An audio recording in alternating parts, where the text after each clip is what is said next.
Okay, we're back onto this other 2005. That's the one with the bad compressor. This 2005 was the one that only had 148 grams of refrigerant in it when it should had 480 grams of refrigerant. And if you go back to the first video and look at the pressures, I believe the high side pressure was 112 with 148 grams. But now we have 480 grams and I have 99 psi high pressure. Wait a minute, doesn't more equal more pressure? Why isn't it more? What happens when you listen to those guys on forums who tell you you're supposed to go for a certain pressure? And look at the low side pressure. Go compare it to the first video. And on the first video, when it had 148 grams of refrigerant in it, I showed you a video, the sight glass was clear. Well, now we have 480 grams. The sight glass is still clear. 148 grams, 480 grams, two sight glasses are clear. When it had 148 grams, we had a lot of condensate water dripping out, and it was actually coming out in the first video. It was working so good with 148 grams. With 148 grams, I had 43 degrees coming out of the duct dash temperature. Well, with 480 grams, I have 42.2 degrees coming out of the duct dash temperature. So what does that tell you about the guys who are in forums giving people advice about what pressure or what temperature or whether or not you have a clear sight glass or not? It means absolutely nothing.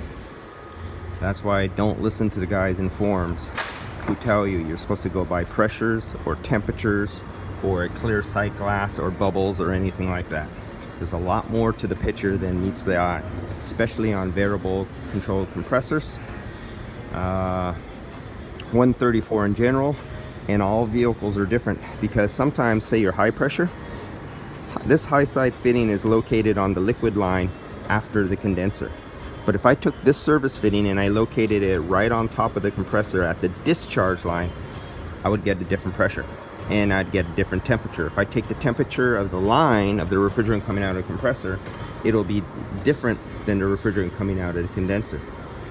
If I were to take the temperature of the refrigerant in the line coming out of the expansion valve just before it goes into, say this was the evaporator and this was the inlet. If I took a temperature of the refrigerant going into the evaporator and coming out, it would be different.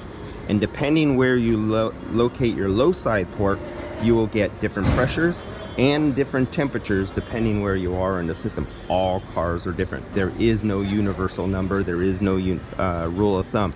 Throw all that crap out the window. So here we go, the final picture. Compare it to the very first video. What the guys who like to look at pressures, there's your pressures. The guys who like to look at superheat and subcooling, there's your superheat and subcooling. Guys who like to look at refrigerant line temperatures, there's your refrigerant line temperatures. Here's your outdoor temperatures, still taken in the same place before it goes into the evaporator. And there's your duct dash and